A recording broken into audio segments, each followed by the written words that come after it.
উত্তরপ্রদেশের এক বিজেপি নেতা, তিনি আবার বিজেপির মুখপাত্র, তিনি হুমকি দিচ্ছেন রাজ্যের মুখ্যমন্ত্রী মমতা বন্দ্যোপাধ্যায়কে যে গুলি করা হবে। একজন নির্বাচিত মুখ্যমন্ত্রী, 3বারের নির্বাচিত মুখ্যমন্ত্রী, ভোটের আগের দিন তাকে গুলি করার হুমকি দিচ্ছে একজন বিজেপির নেতা। এবং সেই টুইটে, বিজেপি নেতার টুইটে অমিত মালব্য আবার লিখছেন যে Singham, encounter specialist Singham already এসে গেছে পশ্চিমবঙ্গে। এসআইআর বৈধ না অবৈধ সেটাই তো ঠিক হলো না, সাংবিধানিক না অসাংবিধানিক সেটাই ঠিক হলো না। সেটা ঠিক হলো না, তার কোনো ফয়সালা হলো না। তুমি তার আগে এই 90 লক্ষ মানুষকে বাদ দিয়ে দিলে আর 58 লক্ষকে বিচারাধীন করে ফেললে। কোন যুক্তিতে করলে তুমি? যে জিনিসটার বৈধতা নিয়েই এখনো প্রশ্ন আছে, সুপ্রিম কোর্ট রায় দেয়নি, সেখানে তুমি এটা করছো কি করে? সংখ্যালঘু মানুষরাও তারা ক্ষোভ থেকে এবার ভোটের লাইনে দাঁড়িয়েছেন, একটা আতঙ্ক থেকে তারা ভোটের লাইনে দাঁড়িয়েছেন। এই ভোটগুলো নিশ্চয়ই বিজেপি বা নির্বাচন কমিশনের পক্ষে যাবেন, এটা আমার বিশ্বাস। এবং আমি যদি একটুও ভোট নির্বাচন বুঝে থাকি, তাহলে আজকেই বলে দিতে পারি এটা প্রথম ফেজের আগে, এই দ্বিতীয় ফেজের আগে, যে তৃণমূল কংগ্রেস অনায়াসে 200 পার করবে এবার।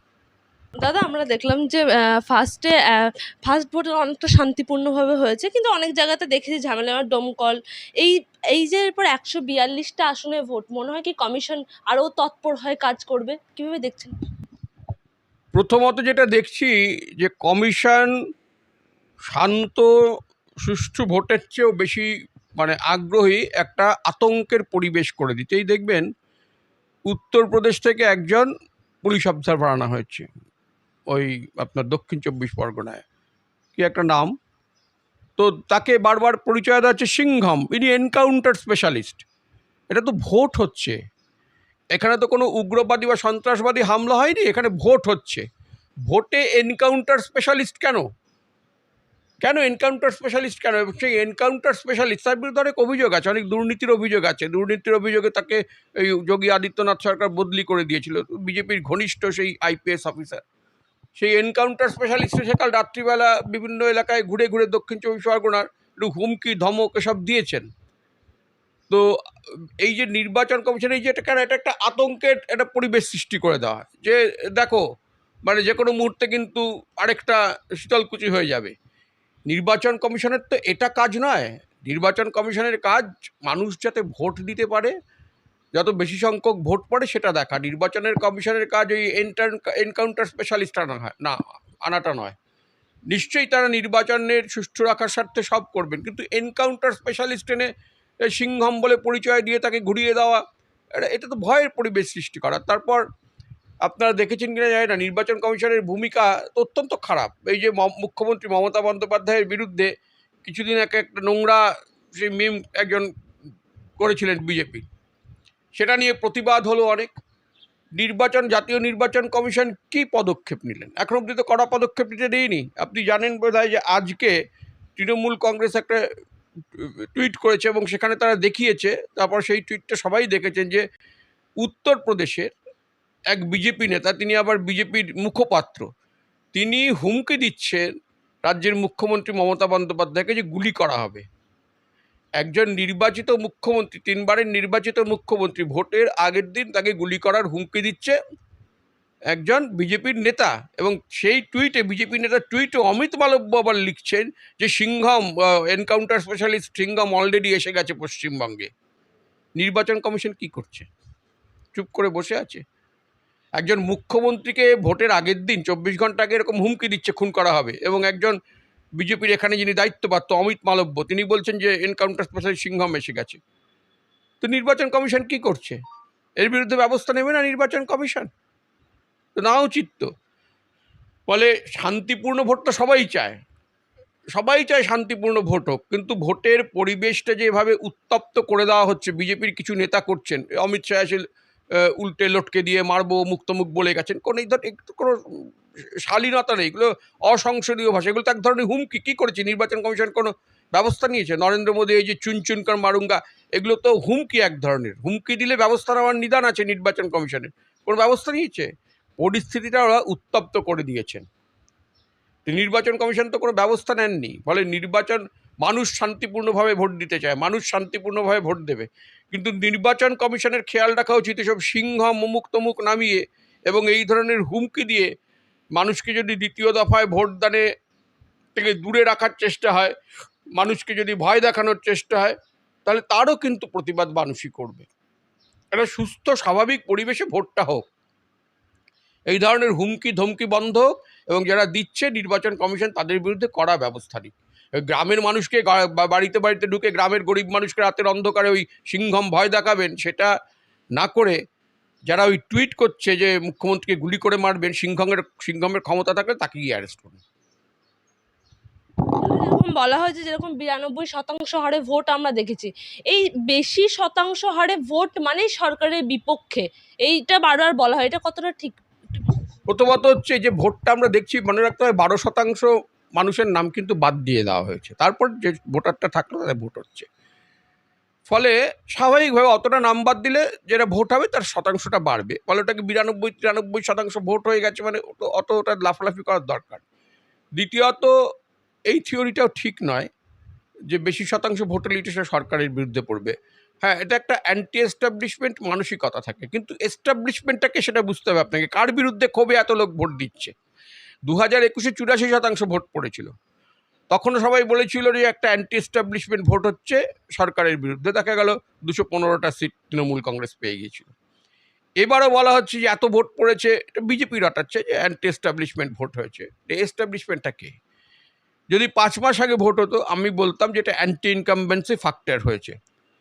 এখন এই মুহূর্তে দাঁড়িয়ে, 5 মাস পরে এই মুহূর্তে দাঁড়িয়ে, এখানে কিন্তু এস্টাবলিশমেন্টটা হচ্ছে এই নির্বাচন কমিশন। এতগুলো মানুষের নাম বাদ গেছে, 90 লক্ষ মানুষের নাম বাদ গেছে, তারপরে ওই যে 27 লক্ষ মানুষ এখনো অ্যাডজুডিকেশনে রয়েছেন, এই মানুষগুলোর পরিবার এবং সাধারণ মানুষ, এই যে হেনস্থা, প্রচুর মানুষ যাদের ভোটার তালিকায় নাম আছে তাদেরও তো প্রচুর মানুষকে হেনস্থা হতে হয়েছে। কত 250 মানুষ এই এসআইআর প্রক্রিয়ায় মারা গেছেন, তার মধ্যে অন্তত 60 জন আছেন যারা এই নির্বাচনী কর্মী, মানে বিএলও টিএলও ইত্যাদি ইত্যাদি নানাভাবে। তো তারপর এসআইআর এই অ্যাডজুডিকেশনের লাইনে দাঁড়িয়ে 1-2 জন মারা গেছে। তো মানুষের তো ক্ষোভ আছে, মানুষ তো বিরক্ত। এইরকম হেনস্থা তো মানুষ কখনো হয়নি যে তার নাগরিকত্ব নিয়ে প্রশ্ন উঠবে। ফলে এই এখন কিন্তু ওই সরকারের বিরুদ্ধে অ্যান্টি ইনকামবেন্সি ফ্যাক্টরটা পেছনে চলে গেছে। এই মুহূর্তে যদি আপনি দেখেন, এখানে কিন্তু বড় হয়ে উঠেছে এসআইআরের ব্যাপারটা। আমি বেশ কিছু জেলার একটা টিমের সঙ্গে, তারা সার্ভে করছিল ভোটের, 3টে দফায় করেছে, তাদের সেই রিপোর্টগুলো আমি দেখছিলাম। তাতে তারা বলছে যে 4 মাস আগে, মানে এসআইআর শুরু হওয়ার আগে যে পরিস্থিতি ছিল, আজকে পরিস্থিতি সম্পূর্ণ ভিন্ন। এবং সেই ইয়েতে তারা, মানে তারা দ্বিতীয় দফার প্রথম দফার পরেও একবার রিভিউ করেছে।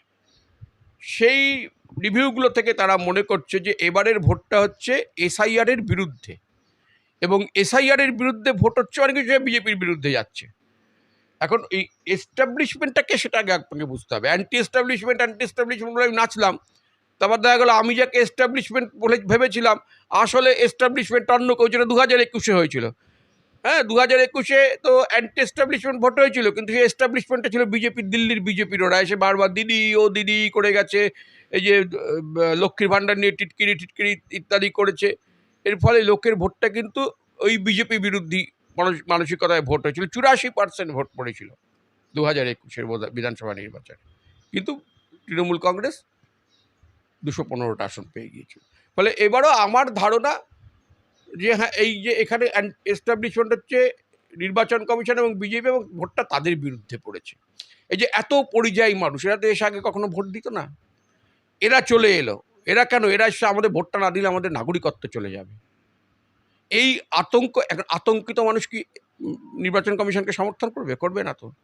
আজকে টেলিগ্রাফ কাগজে একটা খবর দেখছিলাম, তাতে ওরা লিখছে যে ভবানীপুর অঞ্চলে মমতা বন্দ্যোপাধ্যায় যখন পদযাত্রা করছে, কারণ মহিলাদের বিপুল সমর্থন, এবং লক্ষণীয় এবার প্রথম ফেজে দেখবেন মহিলারা কিন্তু প্রচুর সংখ্যক ভোট দিচ্ছে, এবং ইলেকশন কমিশনের তথ্য অনুযায়ী পুরুষ ভোটারের যা পার্সেন্টেজ, তার থেকে মহিলা ভোটারের পার্সেন্টেজ বেশি।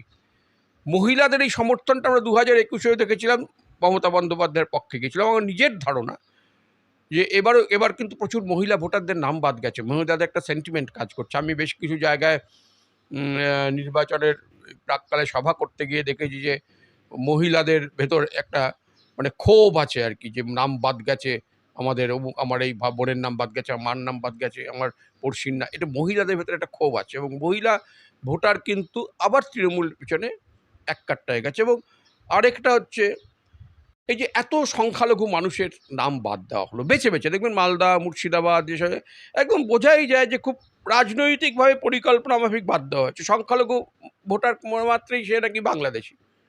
এই অমিত শাহ বলছে প্রথম, ডিটেক্ট, ডিলিট অ্যান্ড ডিপোর্ট। সংখ্যালঘু মানুষ মাত্রই তাকে বাংলাদেশি বলে দেখে দিতে হবে? এটা তো পশ্চিমবঙ্গের ইতিহাসও জানেন না, ভারতের ইতিহাসও জানেন না। ভারতের স্বাধীনতা আন্দোলনে হিন্দু মুসলমান সবাই একত্রে লড়াই করছে, ওরা তো স্বাধীনতা আন্দোলনের সঙ্গে জড়িতই ছিলেন না কোনো দিন, দেখেও নি ওরা কোনো দিন। ওদের ওদের যারা পূর্বজ ছিলেন তারা স্বাধীনতা আন্দোলনের বিরোধিতা করছেন না, কী করে বুঝবেন? আর বাংলার এই যে হিন্দু মুসলমান সংস্কৃতি মিলিত একটা সংস্কৃতি আছে তো বাংলায়, এখন সেটাকে ওরা ভেঙে চুরে তছনছ করে দিতে চাইছেন। এখন এই যে সংখ্যালঘু মানুষরাও তারা ক্ষোভ থেকে এবার ভোটের লাইনে দাঁড়িয়েছেন, একটা আতঙ্ক থেকে তারা ভোটের লাইনে দাঁড়িয়েছেন। এই ভোটগুলো নিশ্চয়ই বিজেপি বা নির্বাচন কমিশনের পক্ষে যাবেন, এটা আমার বিশ্বাস। এবং আমি যদি একটুও মানে ভোট নির্বাচন বুঝে থাকি, তাহলে আজকেই বলে দিতে পারি এটা প্রথম ফেজের আগে, এই দ্বিতীয় ফেজের আগে, যে তৃণমূল কংগ্রেস অনায়াসে 200 পার করবে এবার।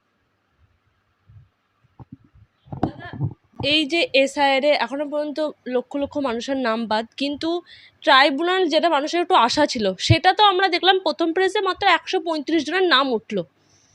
তো এভাবে যে লক্ষ লক্ষ মানুষের নাম বাদ ভোটারদের বাইরে রেখে ভোট হচ্ছে, এটা কতটা গণতান্ত্রিক?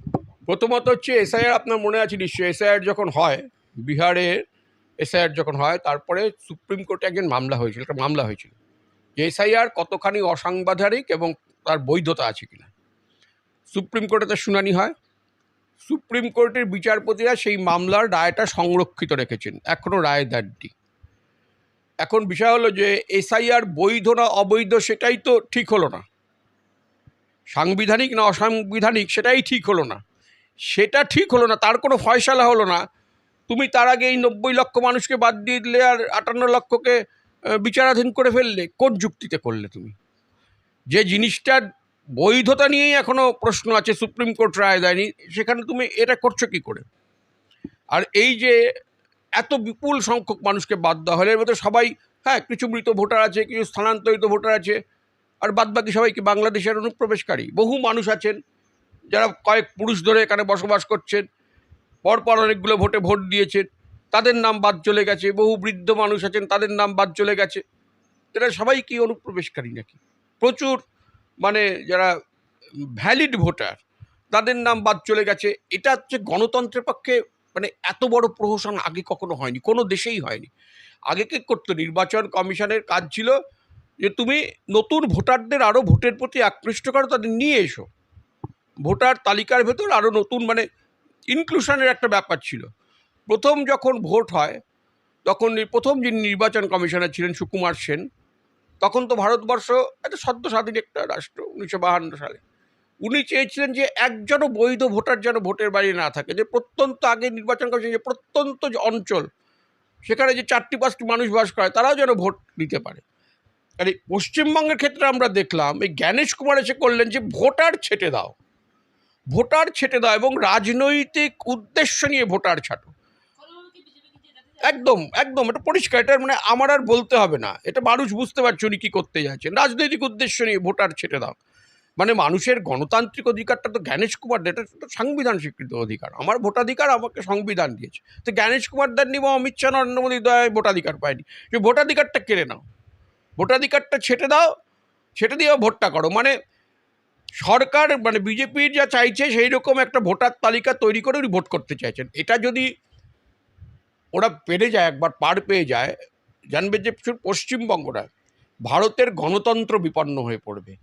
ফলে এই ভোটটা এবার শুধু পশ্চিমবঙ্গের মানুষের ভোটাধিকার রক্ষার লড়াই নয়, ভারতবর্ষের গণতন্ত্রকে বাঁচিয়ে রাখার, টিকিয়ে রাখার লড়াই, এটা সবাইকে মনে রাখতে হবে। আর এই যে ট্রাইব্যুনাল হলো, ট্রাইব্যুনাল চলছে, সেখানে কীভাবে ওই যে গ্রামের ধরুন একজন গরিব প্রত্যন্ত গ্রামের একজন মানুষ, তার হয়তো নাম বাদ চলে গেছে, সে লোকটা জানেই না ট্রাইব্যুনালে কীভাবে অ্যাপ্লাই করতে হবে। শহরের শিক্ষিত উচ্চ মধ্যবিত্ত হতে পারবে, সেই লোকটা তার অধিকার নেই, তার ভোটাধিকার ফিরে পাওয়ার অধিকার নেই। আর ট্রাইব্যুনালের নাম করে যে এতদিন ধরে চলছে একটা প্রক্রিয়া, আর বিচারপতি, একজন বিচারপতি অবাক কাণ্ড, বললেন যে এবার ভোট দিতে পারেননি তো পরের বার পারবেন। এটা এটা এটা কেন ওদের মর্জিমার উপর নির্ভর করছে? কি পোস্ট ডেটেড চেক লিখে দেওয়া নাকি যে আজকে নয় আপনি 3 মাস পরে চেকটা ভাঙাবেন? এরকম তো ব্যাপার নেই। আমার ভোটাধিকার আছে, আমি কেন ভোট দিতে পারবো না? কেন আমাকে দেখানো হবে যে আপনি পরের বার ভোট দিতে পারবেন? মানে বিচারপতিদেরও তো কিছু দায়িত্ব আছে সমাজের প্রতি। সমাজের ওই মানুষগুলোর গণতান্ত্রিক অধিকার হরণ হয়ে যাচ্ছে না, আর একজন বিচারপতি বসে বলছেন যে এবার ভোট দিতে পারেননি তো কিছু পরের বার পারবেন।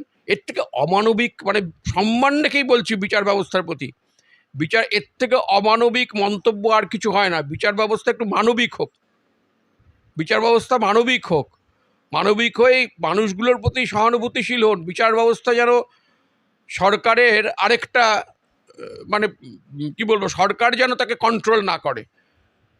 সরকার যেন, ভারতবর্ষে কিন্তু অনেক নামি নামি বিচারপতিকে দেখেছে, নিরপেক্ষ বিচার দিতেন তারা, তারা সরকারের কাছে মাথা নিচু করেনি। সেইটা যেন এখনকার বিচারপতিরা মনে রাখেন, সুপ্রিম কোর্ট যেন সেটা মনে রাখেন। মানুষকে এটা বলা যায় না যে আপনি এবার ভোট দিতে পারলেন না তো কী হয়েছে পরের বার দেবেন।